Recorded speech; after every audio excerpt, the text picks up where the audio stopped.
नमस्कार, मैं हूं मोनिका जायसवाल और आप देख रहे हैं इंडिया न्यूज हरियाणा और खबरें अब फटाफट अंदाज में।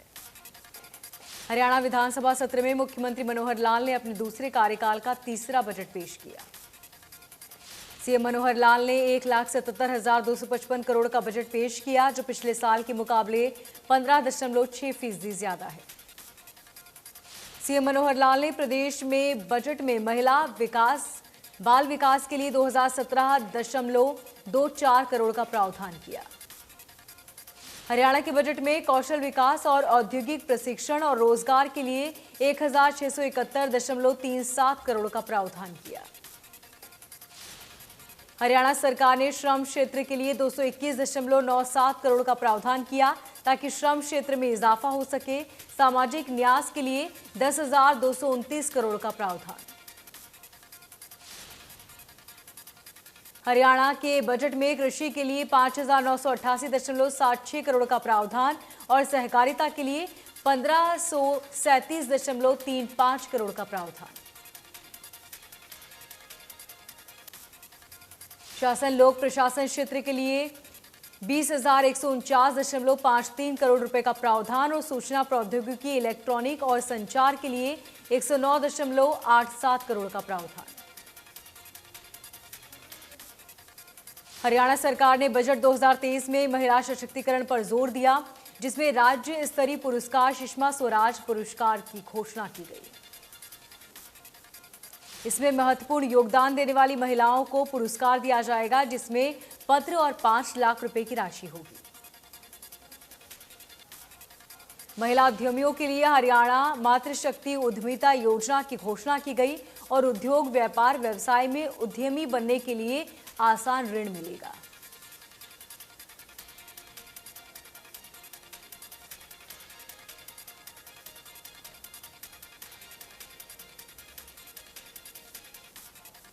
साल 2022-23 के बजट में स्वास्थ्य, चिकित्सा और शिक्षा के क्षेत्र में 8,925.52 करोड़ का प्रावधान।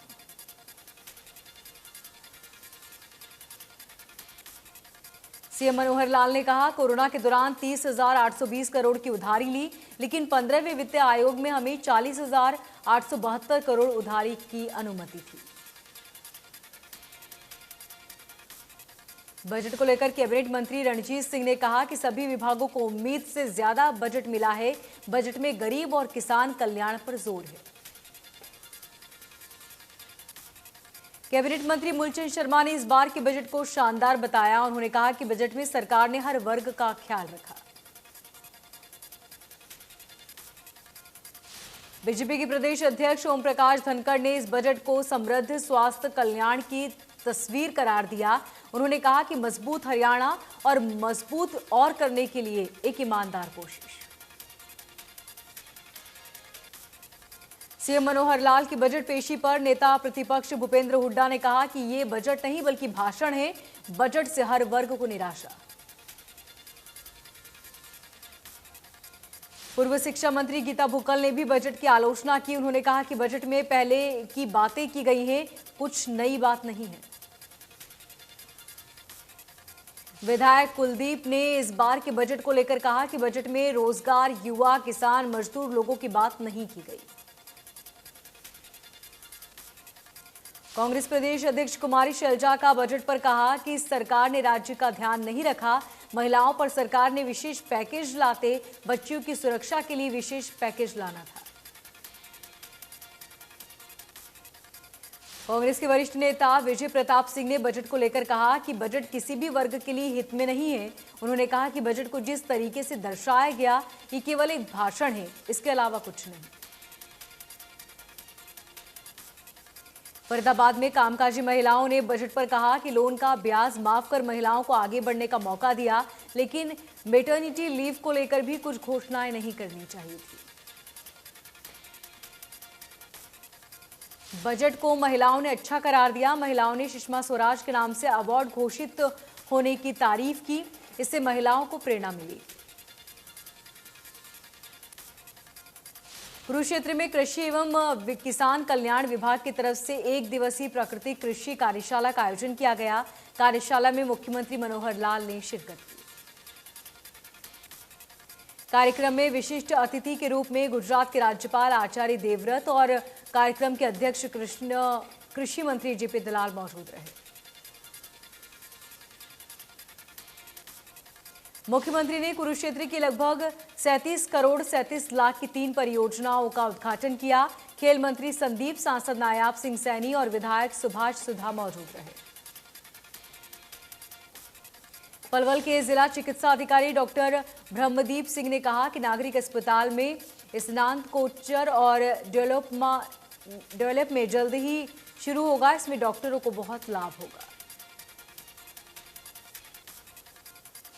अंतर्राष्ट्रीय महिला दिवस पर हरियाणा पुलिस ने महिलाओं का हौसला बढ़ाने के लिए नई शुरुआत की।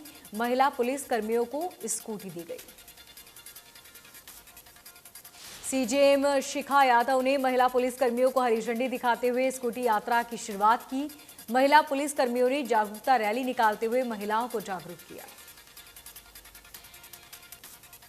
महिला दिवस के मौके पर गुरुग्राम में भी महिला बाइक रैली निकाली गई, जिसमें गुरुग्राम पुलिस कमिश्नर ने रैली को हरी झंडी दी। ये रैली गुरुग्राम के पुलिस कमिश्नर कार्यालय से होते हुए गुरुग्राम के तमाम इलाकों से गुरुग्राम के पालम विहार तक पहुंची। जिंद में अंतर्राष्ट्रीय महिला दिवस धूमधाम से मनाया गया। यहां महिलाओं को सम्मानित करते हुए उन्हें जागरूक किया। नारनौल में महिला एवं बाल विकास विभाग द्वारा ब्लॉक स्तरीय सर्वश्रेष्ठ माता प्रतियोगिता करवाई गई, जिसमें विभिन्न माताओं ने हिस्सा लिया। सर्वश्रेष्ठ आने वाली महिलाओं को सम्मानित किया गया। अंतर्राष्ट्रीय महिला दिवस के मौके पर मानव रचना यूनिवर्सिटी में दक्षता फाउंडेशन के सौजन्य से महिला दिवस और फिट युवा फेस्ट का आयोजन किया गया, जिसमें मुख्य अतिथि के रूप में महिला आयोग की चेयरपर्सन रेणु भाटिया, आईएमए के प्रदेश अध्यक्ष डॉक्टर पुनीता और सिविल सर्जन डॉक्टर विनय गुप्ता मौजूद रहे। भिवानी में DAV public school police line में महिला दिवस के अवसर पर संयुक्त रूप से कार्यक्रम का आयोजन हुआ। वहीं उत्कृष्ट कार्य करने वाली महिला पुलिस कर्मचारियों को सम्मानित किया।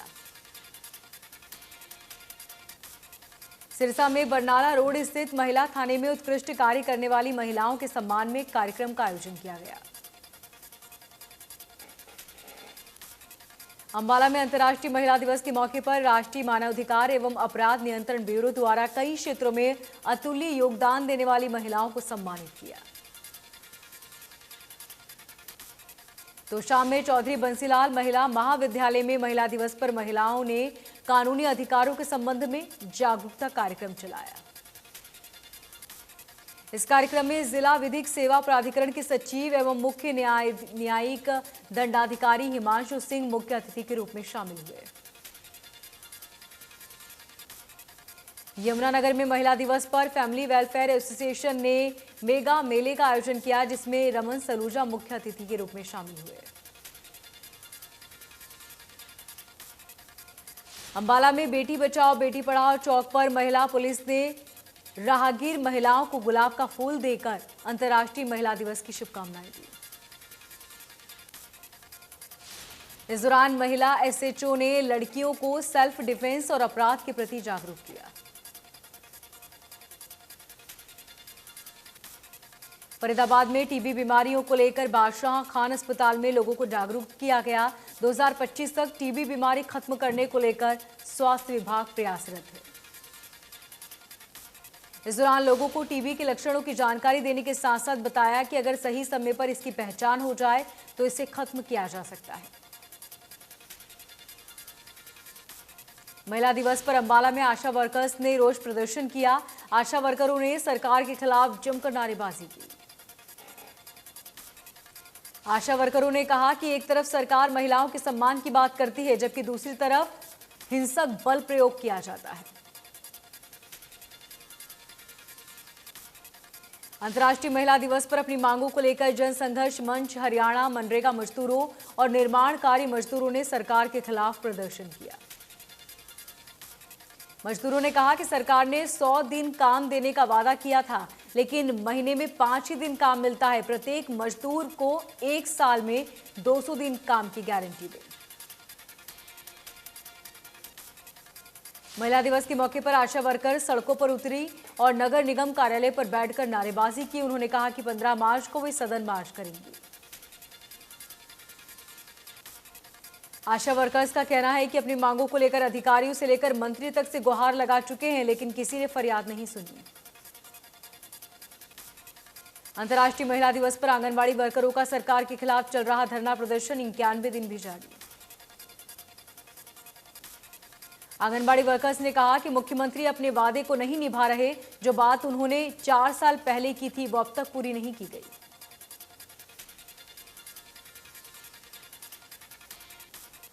सिरसा में मिड डे मील वर्करों ने बरनाला रोड पर बाल भवन के निकट प्रदर्शन किया। वर्करों का कहना था कि उन्हें मामूली मानदेय प्रति माह 3,500 रुपए दिया जाए और साल में 12 माह की बजाय 10 महीने ही दिया जाता है। वर्करों ने कहा कि मानदेय में बढ़ोतरी होनी चाहिए।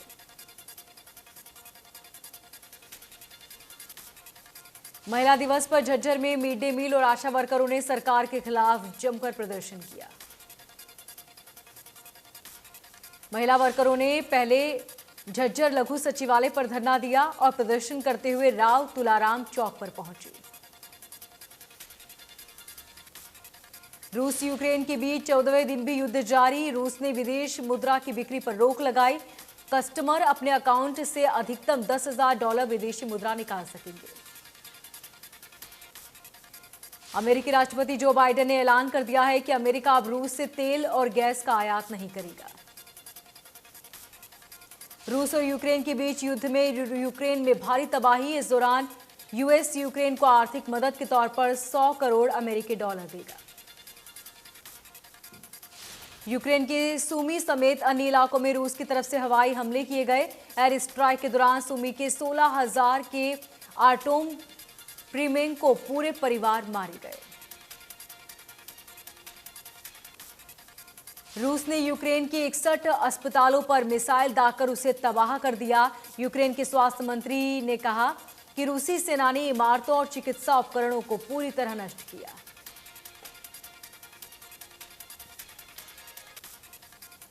यूक्रेन की राजधानी कीव से पानीपत के गांव मछरौली का रहने वाला उदय सिंह अपने घर लौटा। छात्र एमबीबीएस की पढ़ाई करने के लिए कीव गया था।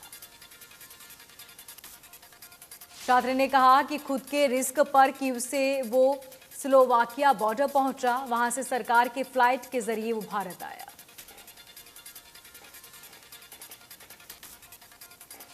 छात्र ने कहा कि 6 रातें बंकरों में गुजारी है। 3 दिन तक भूखा रहना पड़ा। इसके साथ करीब 1,000 से ज्यादा छात्रों ने भूखे पेट दिन रात गुजारे।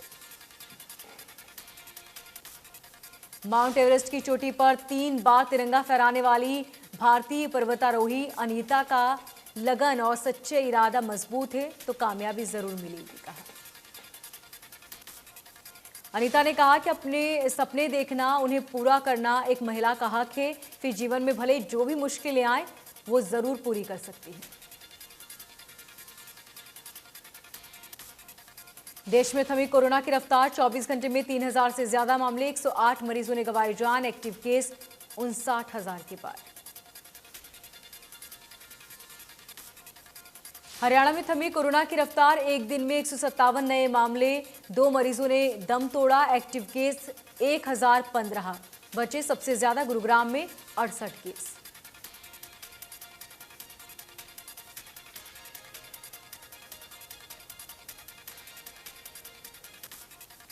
फतेहाबाद में बीते दिन मातुराम कॉलोनी में स्कूल बस पर गुंडों द्वारा हमले के विरोध में स्कूल संचालक एसपी से मिले और एसपी से इस पूरे मामले को लेकर सख्त कार्रवाई की मांग की।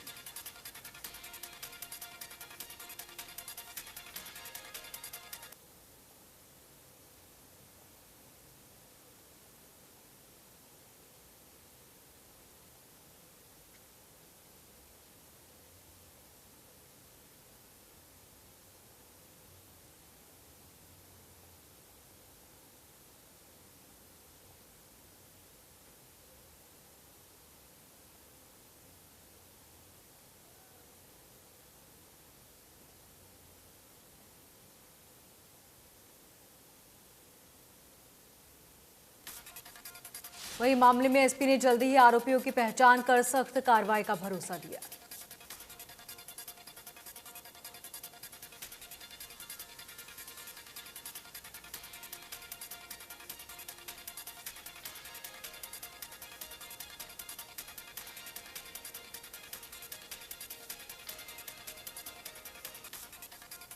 रतिया नगर पालिका की 3 एकड़ जमीन पर अवैध सरसों की बिजाई का मामला। जिला उपायुक्त ने मामले की जांच कर सरसों की बिजाई करने के खिलाफ कड़ी कार्रवाई के आदेश दिए।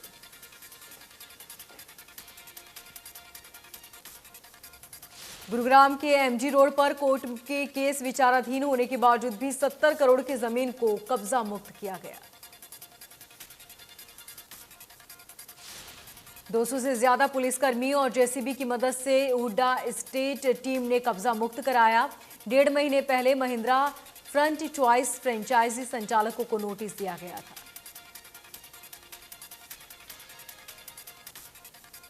रेवाड़ी में निःशुल्क प्रॉपर्टी आईडी सेवा प्रदान करने वाली एक कंपनी के अनुबंधित कर्मचारियों ने फोन पर टैक्स कम करवाने के नाम पर 2500 रुपए की मांग की।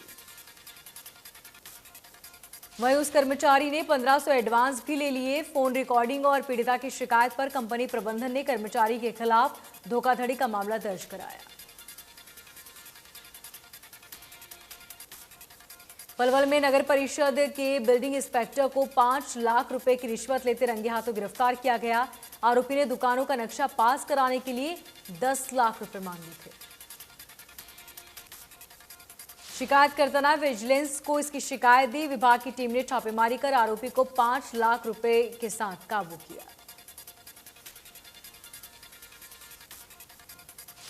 जुलाना के गतोली गांव में डेरा बाबा समस्तगिरी के पास अचानक फायरिंग होने पर 26 वर्षीय युवक की मौके पर मौत हो गई। आरोपी मौके से फरार हो गया। पुलिस को दी गई शिकायत पर 7 लोगों को नामजद कर उनके खिलाफ मामला दर्ज कराया गया।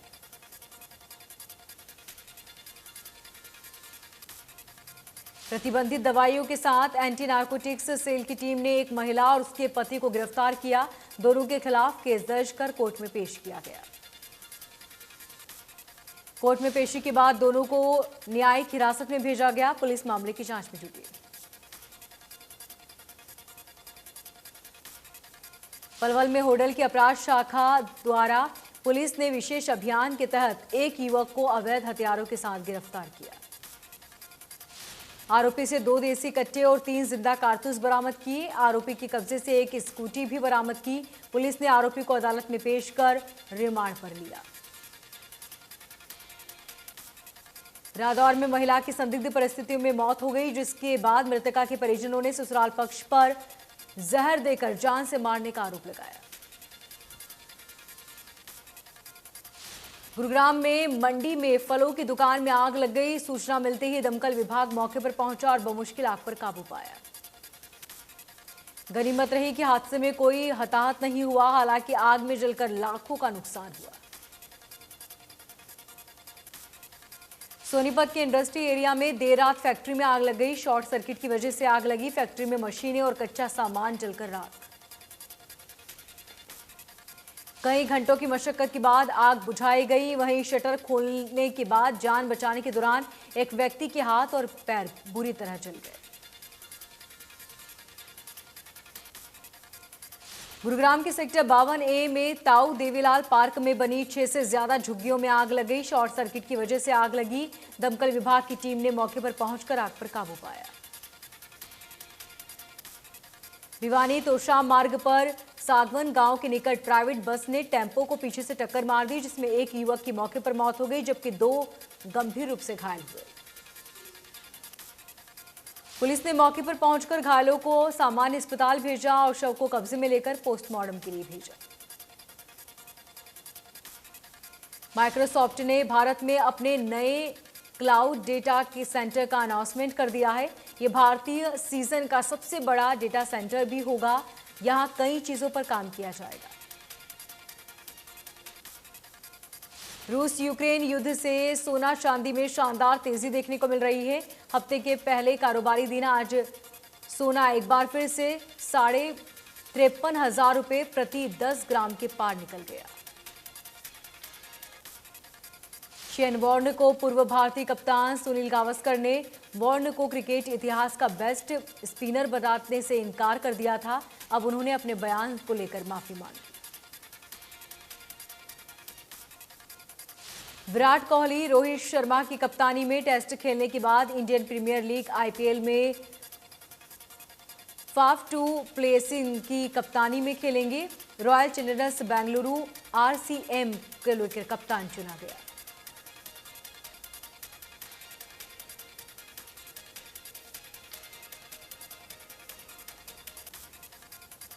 नए सीजन से पहले गत champion Chennai super Kings CSK के खिलाड़ी सूरत शहर में एकत्रित हुए।